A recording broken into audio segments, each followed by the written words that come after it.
오늘도 말씀 주셨습니까? 말씀 김윤석입니다. 오늘은 출애굽기 40장 34절에서 38절까지 말씀을 가지고 함께 은혜를 나누겠습니다. 성막이 완성됐습니다. 성막 안에 가득 찬 하나님의 영광이 오늘 성경 말씀에 기록이 되어 있습니다. 모세가 하나님의 영광 때문에 성막 안으로 들어갈 수 없을 정도라고 성경이 표현하고 있지요. 이제 이 성막을 통해서 이스라엘 백성들은 하나님의 인도함을 받고 하나님과 교제하는 그런 일들을 경험하게 됩니다. 바로 그 시작이 오늘 말씀에 나왔던 구름 기둥과 불 기둥인데요. 하나님의 영광이 가득한 삶은 바로 이 구름 기둥과 불 기둥을 따르는 삶이라고 정의할 수 있습니다. 38절 말씀 보십시오. 낮에는 여호와의 구름이 성막 위에 있고 밤에는 불이 그 구름 가운데 있음을 이스라엘의 온 족속이 그 모든 행진하는 길에서 그들의 눈으로 보았더라. 이스라엘 백성들이 구름 기둥과 불 기둥을 따라갈 수 있는 이유가 여기에 기록되어 있습니다.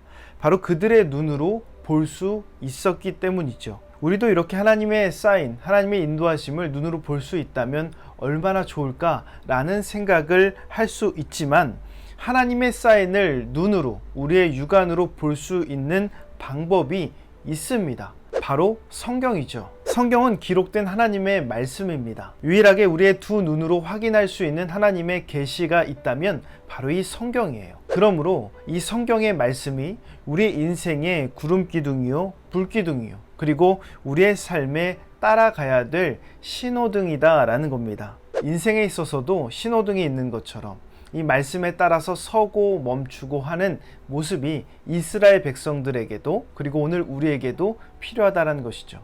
그러면 우리가 어떻게 이 신호등을 따라갈 수 있습니까? 첫 번째로 신호체계를 잘 알아야 됩니다. 신호체계를 잘 모르면 신호등이 의미가 없죠. 신호등은 내가 좋아하는 색이 있을 때 가는 것이 아니에요. 모두가 통일된 약속에 따라서 출발과 정지를 하는 것이죠. 이스라엘 백성들의 신호체계가 무엇입니까? 36절에서 37절 말씀입니다.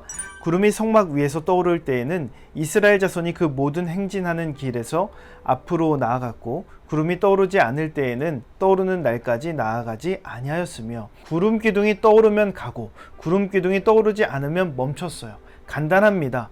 구름 기둥, 불 기둥과 가까이 있으면 되는 거예요.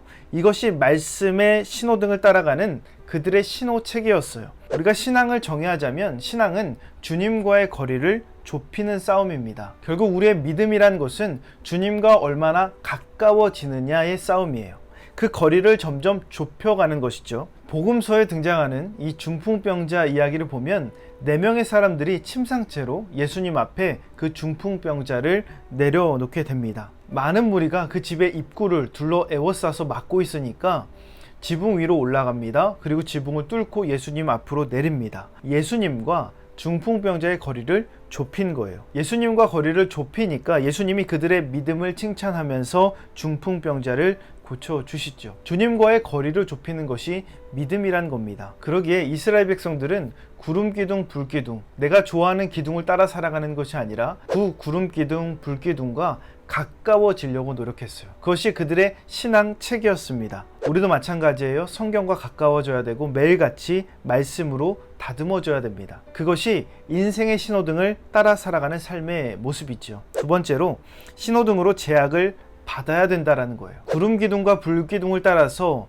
가고 멈춘다는 것은 삶에 제약을 받는다는 겁니다. 가고 싶어도 멈춰야 될 때가 있고요.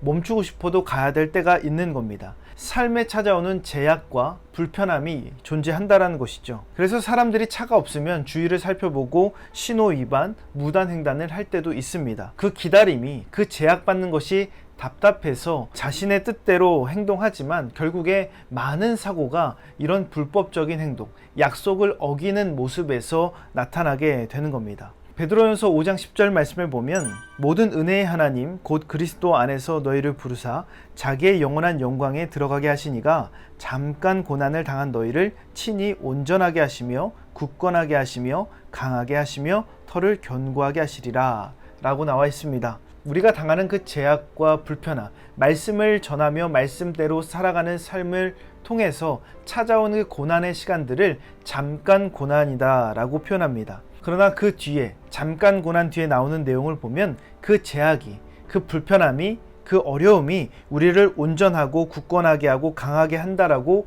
기록하고 있다라는 겁니다. 그러기에 제약은 보호와 안전을 보장한다라는 겁니다. 아담과 하와에게 제약된 것, 제한된 것은 선악과밖에는 없었어요. 결국 그들은 그 제약된 것을 참지 못해서 선악과를 취하게 됩니다.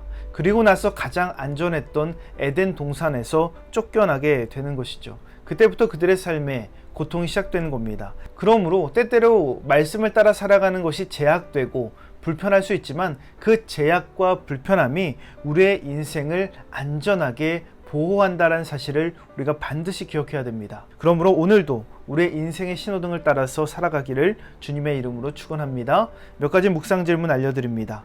현재 나는 무엇을 따라서 살아가고 있습니까? 성경을 꾸준하게 묵상하지 못하게 하는 삶의 요소는 무엇이 있습니까? 성경의 가치와 원리에 따라 사는 것이 지키기 힘든 순간은 언제입니까? 이 묵상 질문을 곰곰이 생각하시면서 오늘도 실천할 수 있는 구체적인 계획을 세워보시기 바랍니다.